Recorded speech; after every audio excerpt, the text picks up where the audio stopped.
எல்லாருக்கும் வணக்கம். மேடையில் அமர்ந்திருக்கும் அனைத்து பெரியவங்களுக்கும் சின்னவங்களுக்கும், மேடையில் முன்னால் திரை உலகுக்கு நாங்கள் எல்லாரும் அப்கமிங் ஆக்டர்ஸ் எல்லாருமே வந்து அவங்களை எல்லாரையுமே ஊக்குவிச்சு அடுத்த லெவலுக்கு கொண்டு போற பத்திரிகை மீடியா நண்பர்கள் எல்லாருக்கும் வணக்கம். இது என்னோட 5வது படம், ரிலீஸ் ஆகிற 5வது படம். பன்றைக்கு நன்றி சொல்லியில் ஆரம்பிச்சு சீசா வரைக்கும் இப்போ கடைசியாக ரிலீஸ் ஆனது. Thank you press and media. And நான் வந்து இந்த 4 படம் எனக்கு ரிலீஸ் ஆயிருக்கு. 4 படமே நான் கதை கேட்டேன். கதை கேட்கும் போது எனக்கு வந்து இது ஒன்னொன்னு ஒரு இம்பாக்ட் கொடுத்துச்சு. அது எல்லாமே ஒரு என்டர்டெய்னிங்கான ஒரு விஷயமா அமைஞ்சிச்சு. ஓகே, இந்த கதை வந்து இவ்வளவு என்டர்டெய்னிங்கா இருக்கு, இந்த விஷயத்துல இது கன்வே ஆகுதுன்னு. இந்த கதையும் நான் நவீத் பிரதர்கிட்ட ஃபர்ஸ்ட் கேட்கும் போது நான் அந்த எண்ணத்துலதான் ஃபர்ஸ்ட் உட்காந்தேன், எப்படி எந்த மாதிரி என்டர்டெய்னிங்கா இருக்கும்னு. கேட்ட உடனே எனக்கு வந்து, பிரதர் இதுல எப்படி பிரதர் நீங்க கன்வே பண்ணீங்க? சொட்டை அப்படின்ற மேட்டர், அந்த பால்ட்னஸ்ன்ற விஷயம் வந்து அது ஒரு எமோஷனலான விஷயம், அதை எப்படி கன்வே பண்ணுவீங்க? எனக்கு அது கொஞ்சம் கன்வே ஆகாம இருக்கு அப்படின்னு சொன்னேன். அவர் என்கிட்ட ஒன்னே தான் சொன்னாரு, பிரதர் நீங்க வந்து உங்களுக்கு தெரிஞ்ச ஒரு 2 பேர் இல்ல 3 பேர் பால்ட்னஸ்ல இருக்கிறவங்ககிட்ட போய் கொஞ்சம் நீங்க அவங்களோட கேட்டு பாருங்க, அவங்களோட வாழ்க்கையில என்னென்ன விஷயம். யங் பால்னஸ் இருக்காங்க, நான் பெரியவங்கள சொல்லல, சின்னவங்கள சொல்றேன். சின்ன வயசுலயே முடிய இழந்துட்டு யங் பால்னஸ்ல இருக்கவங்க கிட்ட போய் நீங்க பேசி பாருங்கன்னு சொன்னாரு. அதே மாதிரி என்னோட க்ளோஸ் கசின்ஸ் ஒருத்தன், இன்னொரு ஃப்ரெண்டு, 2 பேர்ட்டையுமே நான் போய் பேசினேன். எனக்கு அன்னைக்குதான் வந்து அந்த பால்னஸோட உண்மையான வலி எனக்கு என்னன்னு தெரிஞ்சிச்சு. ஏன்னா நம்ம காலங்கள்ல கல்யாணங்கள் வந்து நிறைய காரணத்துங்களுக்காக நின்றுட்டு போச்சு. நிறைய ரீசன்ஸ்க்காக கல்யாணம் நிக்கும். பட் இப்ப இருக்க காலகட்டத்துல வந்து பால்னஸும் ஒரு மெயின் காரணமா போயிடுச்சு கல்யாணம் நிக்கிறதுக்கு. அது வந்து அவனோட வழியில எனக்கு அது ஃபீல் ஆச்சு. சரி, ஓகே, இது வந்து இவ்வளவு இம்பாக்ட் கொடுக்குது. பிளஸ் நம்ம இருக்கிற சொசைட்டி வந்து அதை வந்து ரொம்ப அவங்கள வந்து கிண்டல் பண்றதோ கேலி பண்றதோன்ற மாதிரி அந்த நிலைமைக்கு வந்து நிறைய பேர் ஃப்ரெண்ட்ஸே, கூட இருக்க ஃப்ரெண்ட்ஸே அந்த மாதிரி பண்ண. நானே அவனை பண்ணியிருக்கேன். அந்த நாள்ல இருந்து இது வரைக்கும் அவன் அந்த வார்த்தை சொல்லி நான் கூப்பிடுறதே நிப்பாட்டினா அது என் லைஃப்ல வந்து அது ஒரு பாயிண்டாவே எடுத்துக்கிட்டேன். யாரையுமே பாடி ஷேமிங்கோ இல்ல ஏதோ ஒரு விளையாட்டுக்கு கூட சும்மா ஜாலி கூட பேசக்கூடாதுன்றதுல பாயிண்ட்ல எனக்கு அது ரொம்ப ஒரு ஆழமா எனக்கு பதிஞ்சிச்சு. ஸோ அப்போதான் எனக்கு வந்து இந்த படத்தோட அந்த ஆழம் எனக்கு புரிஞ்சிச்சு. ஸோ என்னன்னா, அவன் ஏன் பால்னஸ் ஆனான்ற ஒரு ரீசன் இருக்குல்ல.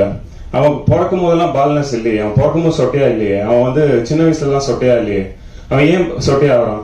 அவன் வந்து அவங்க அப்பா அம்மாக்காக ஓடுறான், அவங்க அப்பா அம்மாவை சந்தோஷமா ஆக்கணுன்றதுக்காக ஓடுறான். அவன் அண்ணன் தங்கச்சி நல்லபடியா வளர்த்து அடுத்த லெவலுக்கு கொண்டு போகணுன்றதுக்காக ஓடுறான். அவன் வாழ்க்கை ஃபுல்லா ஸ்ட்ரெஸ் ஆகி தான் அவனுக்கு அந்த எண்டுல அவனுக்கு கல்யாணம்னு வந்து நிக்கும் போது கடைசியில வந்து பொண்ணு கிடைக்கல, பொண்ணு வந்து மாப்பிள்ளைக்கு வந்து முடியலன்றாங்க. இப்படி இந்த ரீசன்ஸ்னால அவனோட கல்யாணங்கள் தள்ளி போகுது. சோ இது எல்லாமே அவன் காரணம் இல்லையே. சொட்டன்றது வந்து ஒரு நேச்சர் தான். அது வந்து நம்ம ஒரு குறையா வந்து ஒருத்தன் சொல்லி அதனால அவனுக்கு வந்து வாழ்க்கை ஸ்ட்ரெஸ் ஆகி கடைசியில அவனுக்கு முடி இல்லாம போய் உட்காந்துட்டு இருக்கான். எனக்கு தெரிஞ்ச ஒருத்தர்.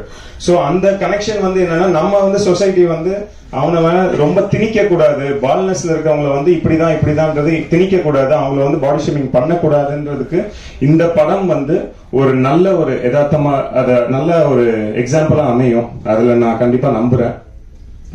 அண்ட் லாஸ்ட் இந்த படம் பார்த்துட்டு நீங்க வெளியே வரும்போது இந்த படம் வந்து ஒரு நல்ல ஒரு மெசேஜோட பால்னஸ் வந்து இப்படியும் ட்ரீட் பண்ணலாம், லவ் ஃபெயிலியர்ஸா இருக்கட்டும் இல்ல பால்னஸ்னால வந்து அவாய்ட் பண்ணவங்களுக்கு ஒரு எக்ஸாம்பிளா இந்த படம் அமையும். கண்டிப்பா அதுக்கு ஒரு ஊக்கமா இந்த படம் வந்து பால்னஸ் வந்து நீங்க இந்த படத்தை பார்த்து திருப்பி பால்னஸை இப்படி நீங்க ட்ரீட் பண்ண மாட்டீங்க, அந்த மாதிரியான ஒரு எக்ஸாம்பிள் அர்த்தமா இந்த படம் அமையும். அதுதான் அந்த ரீசன் தான் எனக்கு ஒரு உணர்வு கொடுத்து இந்த படத்தை பண்ண வச்சு. Thank you so much for Naveed brother. இந்த படத்துக்கு எனக்கு வாய்ப்பு அளித்ததுக்கு ரொம்ப நன்றி. அண்ட் முக்கியமா Sivakumar sir and cable Shankar sir, கல்லூரி வினோத் பிரதர் கெஸ்டா எங்க எல்லாரையும் ஹானர் பண்றதுக்கு வந்ததுக்கு ரொம்ப நன்றி sir. Thank you.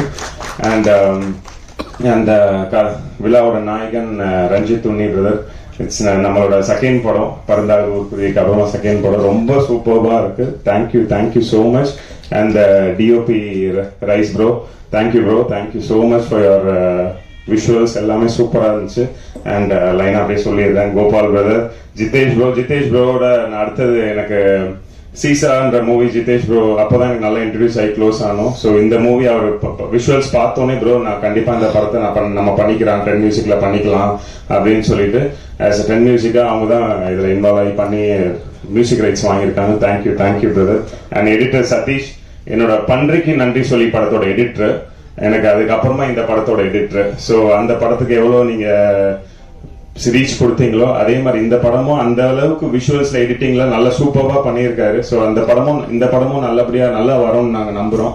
So thank you bro, KP Raja bro, thank you KP Raja brother. From the ஸ்கிராச்ல இருந்து எனக்கு வந்து பிரதர் பால்னஸ்னா ஒரு டிஃப்ரெண்டான ஒரு டைலாக் டெலிவரியில இருந்து எல்லாமே எனக்கு வந்து அவர் தான் எனக்கு சொல்லி கொடுத்தாரு. அதான் ஓப்பனா ஒத்துக்கணும். ஏன்னா சின்ன சின்ன நுணுக்கங்கள் எனக்கு கற்றுக் கொடுத்தாரு. அது ரொம்ப ஹெல்ப்ஃபுல்லா இருந்துச்சு. Thank you brother. அண்ட் யுவராஜ் இந்த படத்துக்கு ஃபுல்லா ஓடிக்கிட்டே இருக்கிற ஒரு associate director. So thank you Yuvraj. And co actors Varshini and Shalini, இவங்க கூட ஒர்க் பண்ணதுல I'm so happy. Thank you both of உங்க 2 பேருக்கிட்டையும் செப்பரேட்டான ஷெட்யூல்ல ஒர்க் பண்ணோம். ரொம்ப ஹாப்பியா இருந்துச்சு. இல்ல வார்த்தைலாம் புரியல. அண்ட் முக்கியமா ரோபோ சங்கர் அண்ணன், ரொம்ப நன்றி. நான் உங்க கூட ஒரு screen space first time share பண்ணியிருக்கேன். Thank you so much. And Robo Shankar அண்ணன், கேபி வினோத் பிரதர், கேபி புகழ் அண்ணன், இவங்க எல்லாரும் கூடயும் ஒரு ஸ்கிரீன் ஸ்பேஸ் ஷேர் பண்ணல. I'm so happy. And Asla sister, thank you so much for your அவங்க கூட ஒரு கேமியோ சாங் பண்ணியிருக்கோம். இன்ட்ரெஸ்டான அது கோலு கப்பா சாங். அதுல எல்லாமே அவங்க கூட உங்க ஸ்கிரீன் ஸ்பேஸ் ஷேர் பண்ணலாம். I'm so happy. ரியா, உங்களோட காலேஜ்ல அவங்கள தான் லவ் பண்ணுவேன். ஸோ அந்த மாதிரியான சீக்வன்ஸ்ல தான் அவங்க கூட ஒரு ஸ்கிரீன் ஸ்பேஸ் இருந்துச்சு. So thank you so much. And முக்கியமா விதாகர் லிரிசிஸ்ட், அவர் கூட பரந்தாதோருக்குரிய என்னோட முன்னாடி படம் அவர் தான் லிரிக்ஸ் எழுதியிருந்தாரு. So thank you bro, thank you so much. And Anand bro, thank you. Anand brother வந்து என்னை அண்ணன் கூப்பிடுவாரு. பட் எனக்கு வந்து கூச்சமா இருக்கும் நீங்க அண்ணன் என்னை கூப்பிடுறது. ஸோ அது அவரு ஏஜ் என்னன்னு எனக்கும் தெரியாது. So thank you Anand bro for being உங்க கூட ஒர்க் பண்ணதில்ல. Thank you one and all. பத்திரிகை மீடியா உங்க கையில தான் இருக்கு. நீங்க கண்டிப்பா ஒரு நல்ல படத்தை கொண்டு போய் சேர்ப்பீங்கன்னு நாங்க நம்புறோம். Thank you one and all for giving this opportunity. எல்லாருக்கும் நன்றி, வணக்கம்.